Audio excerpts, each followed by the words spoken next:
3D animation is like sculpting. Hey guys, this is Alessandro, welcome back to my channel, and let me explain a little bit what I mean by that. Alright guys, so lately for the last usually few years, but through my whole career, right, when I was working with my colleague or I was working as a lead animator and have people under me working, or my students for what is matter, once in a while I see people that when they work, they don't really put enough effort in their craft and everything.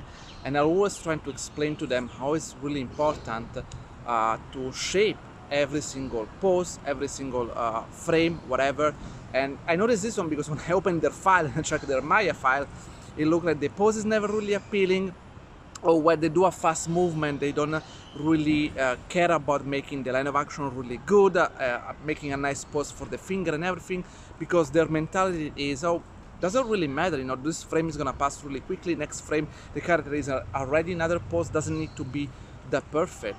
And I will always tell them this is a very, very bad approach to animation, to a craft, right? And I'm always making this comparison with like someone who does a statue or a sculpture, right? Of course, I'm referring people of hundreds of years ago or thousands of years ago. Imagine, for example, all the people in the Roman Empire making all those beautiful statues.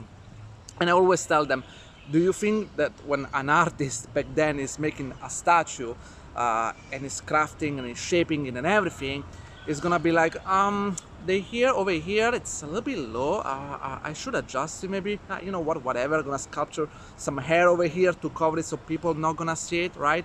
Or maybe it's like, the finger here, the anatomy doesn't feel very, very good of the finger, but you know what, if I step 3, 4, 5 meters away, nobody's gonna notice it, right? I mean, it's totally fine, it doesn't really matter. Or maybe it's like, the muscle here on the arms and everything, it's not really accurate. Probably this muscle that I put here doesn't even exist. Maybe I should fix it. Or, you know what? People are gonna watch this statue, they have no idea about anatomy. I've been studying anatomy for years, so I know everything, but they're not gonna know. So why should I put any effort to fix it?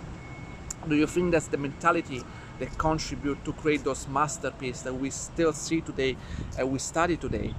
Obviously not. They were obsessed about every single details, and they would spend a lot of hours and time and passion and everything to make those pieces of art really beautiful and give the best of their best. And they always were the one really unsatisfied of the final result. That's why they keep pushing for quality. And you can say, yes, but that is a statue, it's a painting, it's a still frame. So you can watch it for hours. Animation is slightly different. I don't really agree. Yes, okay, animation is in motion, but that doesn't mean you should not put any effort when you're crafting your pose and everything, especially because some pose you're gonna hold them for 10 frames, 15 frames, 20 frames, right? And so when you go there, you really wanna craft every single thing. You wanna make sure that the body feels all connected, that the line of action is beautiful, that your arms feels very appealing, because if they don't, my eyes are gonna go there because they see a problem. I recognize immediately that this pose doesn't feel very natural, the hand position doesn't feel very good, and so on, right? So it is your job to put as much effort as I can. Or sometimes when I see a pose from the camera, it looks good, and then I start to go in 3/4, I move the camera around, the character looks completely off balance, and it's completely broken anatomically, there is something not working. And yes, we know that there is sometimes a moment where you need to achieve a good poses on camera, but many other times you can make a solid pose that looks really good from whatever other angles, right? And they say, but yeah, this is in camera, doesn't really matter. Well, for example, it matters because it's a very bad habit, okay? If one day you're gonna go and work in a game company and you work like this, you're gonna have big trouble, okay? Because it's gonna look very messy and you don't know how to fix it, because you're just managed to do things very dirty as long as it looks good on camera. And second, it is a problem because sometimes in camera looks nice, especially you're working in step mode, but maybe your spine is moving like that, your body is moving like this back and forth when you're not supposed to. Maybe you did by accident, you're not checking in perspective, right? And I can guarantee you, when eventually you move to spline, those problems will pop at some point.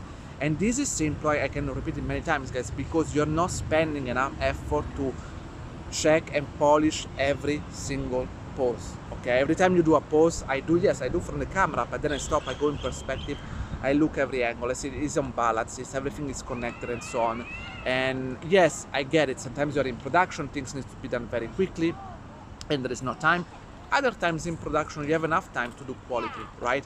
And you know, maybe we are working at home, you're doing your own animation, so you have all the time in the world, but still people don't do that. For me, this is laziness, first of all, and second, not the right motivation. If you don't have the passion, that drive, that kind of obsession that you want to give the best of the best to make your animation looks great, that's kind of the very bad attitude, I have to say, for everybody. I'm sorry if you feel offended, but that's how it is, and that's what really separates the excellent animator for the mediocre one. Okay, that's bottom line. All right, now when it comes to the other moment where, oh, but you know, Alessandro, the character is walking or something, and or maybe doing a really fast movement, so it doesn't really matter, I'm not gonna make a really nice position for the finger and everything, because people, you know, they're not gonna pause and go frame by frame for that.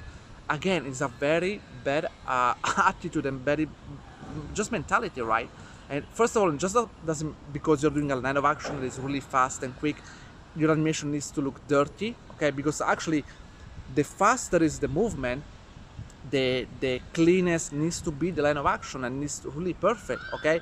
If I do a line of action when, you know, your arm is moving like this, kind of like this, in a nice shape and everything, it will look very good, right? If I do kind of the same and my arms move like this, it's gonna look that broken, and you're gonna see even more when it's moving really fast, okay? So then again, having this kind of mentality of like, okay, things are gonna move, in next frame is gonna be different, and it doesn't matter if it's not perfect,